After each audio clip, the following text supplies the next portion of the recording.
اور مرد اور عورت دونوں ایک دوسرے کے نصف بہتر ہیں.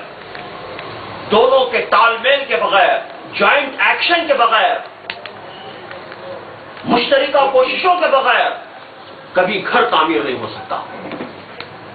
چونے گارے کا گھر تو ہو جائے گا تعمیر، لیکن وہ گھر جو جہنم کی آگ سے بچانے والا گھر ہے، وہ گھر تعمیر نہیں ہو سکتا.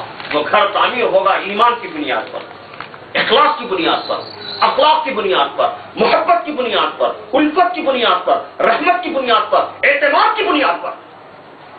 اعتماد ہو ایک دوسرے، بھرپور اعتماد. اور آپ جانتے ہیں کہ بھرپور اعتماد ایمان کے بغیر اور عقیدے کی پختگی کے بغیر نہیں آ سکتا، حسن اخلاق کے بغیر نہیں آ سکتا اعتماد. جن لوگوں کے اخلاق خراب ہوتے ہیں، کبھی میاں بیوی کے درمیان میں اعتماد پیدا نہیں ہو سکتا.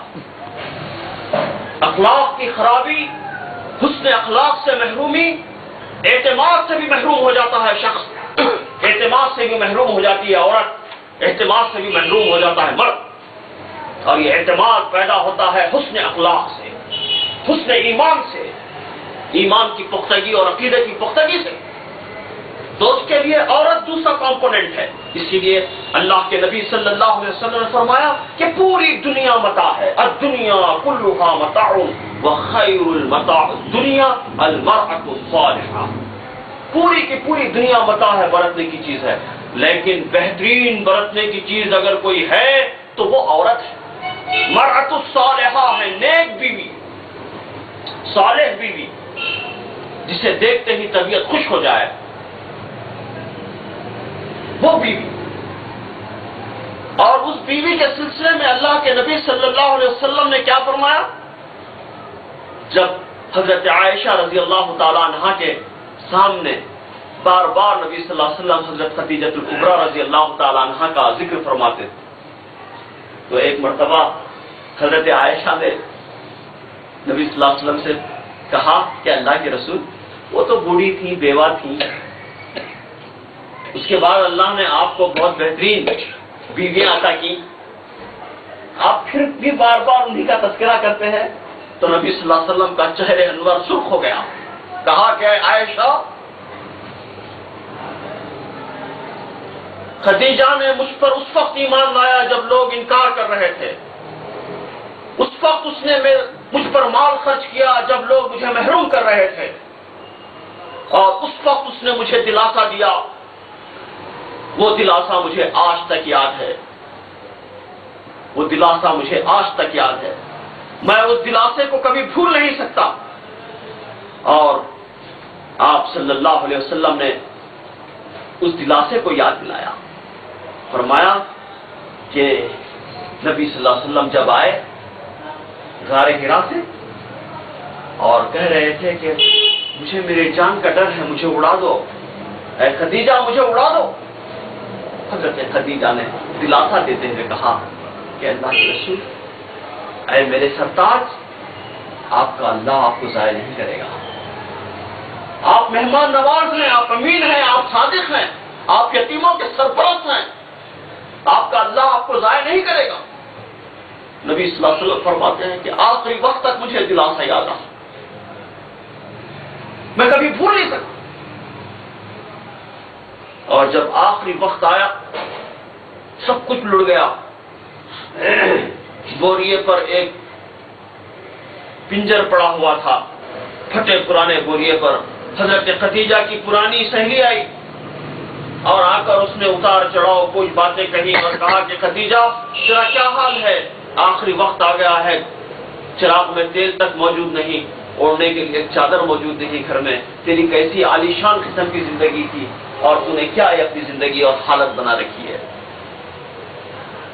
حضرت خدیجہ نے کہا کہ میری اچھی سہیلی، میری بہن، کاش تو سمجھتی ہوتی کہ مجھے جو سکون اس وقت حاصل ہو رہا ہے تو سمجھتی اس کو، اور میں سمجھانے میں کامیاب ہوتی تو یہ نہیں کہتی. تو میں تو کامیاب ہو گئی.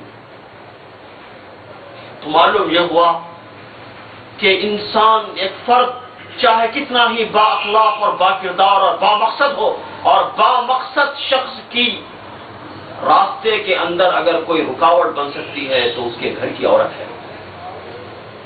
اس لیے عورتوں کی تیاری عورت کو حقیقی معنی میں راعی بنانے کی کوشش، اسے حقیقی عورت بنانے کی کوشش، مرأۃ الصالحہ بنانے کی جدوجہد، مرأۃ الصالحہ بنانے کی جدوجہد اس ملت نے چھوڑ دیا ہے. میں سمجھتا ہوں کم از کم چھوڑ دیا ہے. ہمارے پاس معیار آف سینٹنس کالج ہے. کہاں پڑھی بچی؟ Sentence college. واہ، سرٹیفکیٹ مل گیا.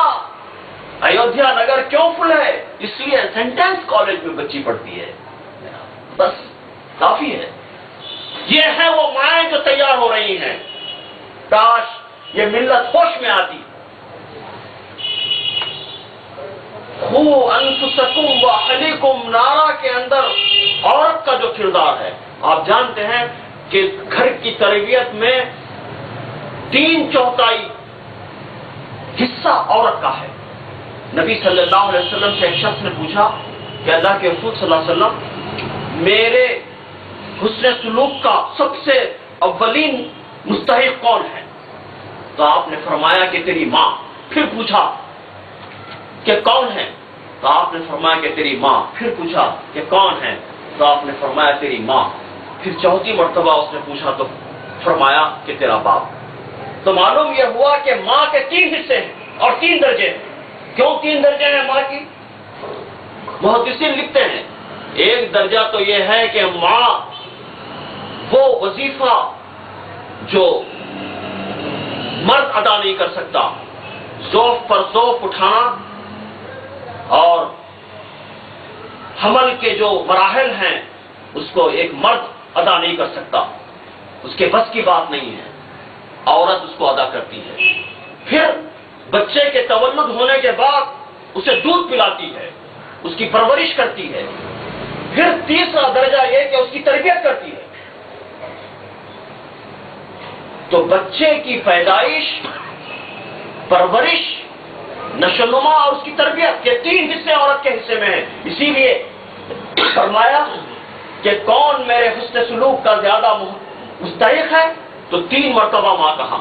اور یہ 3 حصے اسی لیے ہیں، اس کو 3 حصے اور 3 درجے جو بتائے گئے اسی لیے بتائے گئے.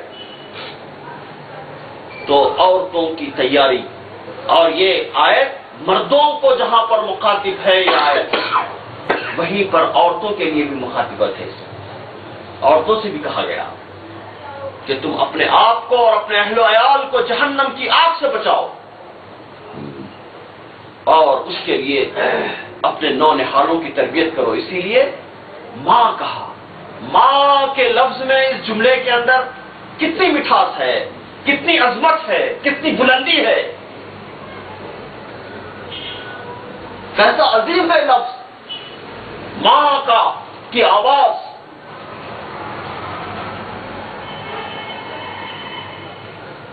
تو یہ ماں، اسی لیے آج تک کسی نے پدری زبان نہیں کہا، مادری زبان، مدر ٹنگ. فادر ٹنگ کسی نے نہیں کہا. تو بچہ جو زبان سیکھتا ہے وہ ماں سے سیکھتا ہے. تو جہنم کی آگ سے بچانے کا کام ماں کرے. حضرت خنسا رضی اللہ تعالی عنہا جوانی میں بیوہ ہو گئی. 4 بچے تھے، 4 بچے بڑے ہو گئے، جوان ہو گئے، کڑیل جوان ہو گئے. 4 بیٹوں کو تیار کیا، جہاد کے لیے تیار کیا. 4 بیٹوں کو تیار کرنے کے بعد میدان جہاد میں بھیجتے ہوئے پوچھا بیٹوں سے، اے میرے بیٹوں، تم جانتے ہو کہ تمہارے ابو کے گزر جانے کے بعد تم چھوٹے تھے، میں نے پھر دوبارہ شادی نہیں کی، نکاح نہیں کیا، حالانکہ میں نکاح کر سکتی تھی. کہ میں نے کیوں نکاح نہیں کیا تم جانتے ہو؟ کہا کہ ہم نہیں جانتے. میں نے نکاح اس لیے نہیں کیا کہ میں تم 4 بیٹوں کی، بھائیوں کی تربیت کروں اور تمہیں آج کے دن کے لیے تیار کروں. اور یہ آج کا دن آ گیا. دیکھو تم پھر مجھے یہ چہرہ نہیں بتانا اور تم میدان جہاد سے مڑ کر نہیں آنا. میں چاہتی ہوں کہ میں 4 شہیدوں کی ماں کہلاؤں. اس وقت تک وہ نابینا ہو چکی تھی. ایسے ماؤں نے مجاہدین کو پیدا کیا. ماؤں کی تربیت آپ جانتے ہیں، حضرت شیخ عبد القادر جیلانی رحمت اللہ علیہ، ماں نے تربیت دی. ماں نے کہا کہ بیٹا جھوٹ نہیں کہنا، اور راستے میں کئی لوگ بلی ہو گئے، توبہ کر لی. تو اس کے لیے ضروری ہے کہ ہم اہل و عیال کی طرف توجہ کریں، گھر کو ایمان کا خلا بنائیں، شیطان اس کے اندر رکھنا نہ ڈالے، تہذیب اور شائستگی کا وہ گہوارہ ہو، اس کے اندر غلط قسم کی تہذیب پروان نہ چڑھ سکے. کبھی کوئی اور مغربی تہذیب اور کوئی تہذیبی الغار گھر کے اندر نہ ہو. زبان کی حفاظت گھر کے اندر ہو، شرافت کی حفاظت گھر کے اندر ہو، ایمان کی حفاظت گھر کے اندر ہو، گھر میں تربیت ہو، گھر میں قرآن کی حفاظت ہو، گھر میں قرآن کی تعلیم ہو، گھر میں دین کی تعلیم ہو، گھر میں تربیت کا انتظام ہو. گھر کو ہم گہوارے تربیت بنائیں تاکہ ہم اہل و عیال کو جہنم کی آگ سے بچانے کی فکر کریں. آپ اندازہ لگائیے کہ باپ تو آ جا رہے ہیں، والد صاحب تو صبح میں آ جا رہے ہیں نماز کو، کیا نوجوان بیٹے بھی آ رہے ہیں نماز کو آپ کے ساتھ؟ نوجوان بیٹا رات میں 12-1 بجے آ گیا، فکر تو یہ ہے کہ بیٹا کھانا کھایا نہیں کھایا نہیں معلوم، رات میں 1 بجے آ گیا تو آہستہ سے بھائی دیکھو کھانا کھایا نہیں کھایا، وہ ڈائننگ ٹیبل پہ تو کھانا رکھا ہوا ہے، ٹھنڈا ہو گیا ہوں گا، ذرا سا گرم کر کے دو. خالی دال تھی، کوئی کنڈے کا چیلا تو ڈال کے دو. اس کو کھانے کی پوری فکر ہے بیٹے کی. کیا کبھی یہ باپ نے یہ پوچھا کہ میرا بیٹا صبح اٹھ کر قرآن پڑھا؟ قرآن نہیں پڑھا. ارے اس کی روح بھوکی ہو گئی، اس کا پیٹ بھوکا ہو گیا، اس کی فکر تو ہے، اس کی روح بھوکی ہو گئی، اس کی فکر نہیں.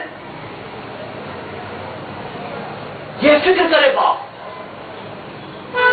جہاں پر اسے دنیاوی لحاظ سے پروفیشنلی تعلیم اور تربیت کی فکر جہاں پر کرے، یقیناً کرنی چاہیے. اس کا پروفیشنل ڈیولپمنٹ ہو، اس کا دنیاوی لحاظ سے وہ اعلیٰ و عرفہ بنے، تو وہیں پر اس بات کی فکر ہو کہ وہ پروفیشن کے ساتھ ساتھ اپنے ایمان اور اخلاق اور شائستگی اور دین کے قیام کی جد و جہد کا عنصر بھی اس کے اندر پایا جائے. فکر اس بات کی غالب رہے. جب اس بات کی فکر ہوگی، آدمی اخلاص کے ساتھ کام کرے گا تو یقیناً اس گھر کو گہوارے امن بنا سکتا ہے، گہوارے خلوص بنا سکتا ہے. اور کیسی فکر؟ جس طرح کی فکر حضرت یعقوب علیہ السلام کی تھی. جب حضرت یعقوب علیہ السلام کے موت کا وقت قریب آ گیا، حضر الموت یعقوب، قرآن پڑھ لیجئے، سورہ بقرہ کے اندر موجود ہے کہ جب موت کا وقت آ گیا یعقوب علیہ السلام کا، تو اپنے بیٹوں سے پوچھا کہ میرے بیٹو تم میرے بعد کس کی عبادت کرو گے؟ فکر اس بات کی نہیں ہے کہ تم کیسے جیو گے، کیا کاروبار کرو گے، یہ نہیں. فکر یہ ہے کہ میرے بیٹوں میرے بعد تم کس کی عبادت کرو گے. کیا پیغمبروں کی اولاد اللہ کو چھوڑ کر کسی اور کی عبادت کر سکتی تھی؟ باپ پیغمبر، دادا پیغمبر، پردادا پیغمبر گمراہ ہو جائیں گے، اس بات کی فکر تھی. لیکن اس کے باوجود بھی فکر اس بات کی لگی ہوئی تھی. تو بیٹوں نے جواب دیا کہ اے ابو، ہم آپ کے بعد اسی خدا کی ہم بندگی کریں گے جس خدا کی بندگی آپ اور آپ کے والد اور آپ کے دادا کرتے رہے. عہد لیا، ان لوگوں سے عہد لیا. تو اس طرح ہر باپ کو اس بات کی فکر ہونا چاہیے کہ میرے بعد میرے بیٹوں تم کس کی بندگی کرو گے، کس کی عبادت تم کرو گے، اس بات کی. اور اس بات کی فکر آدم علیہ السلام کو لاحق ہے اب بھی.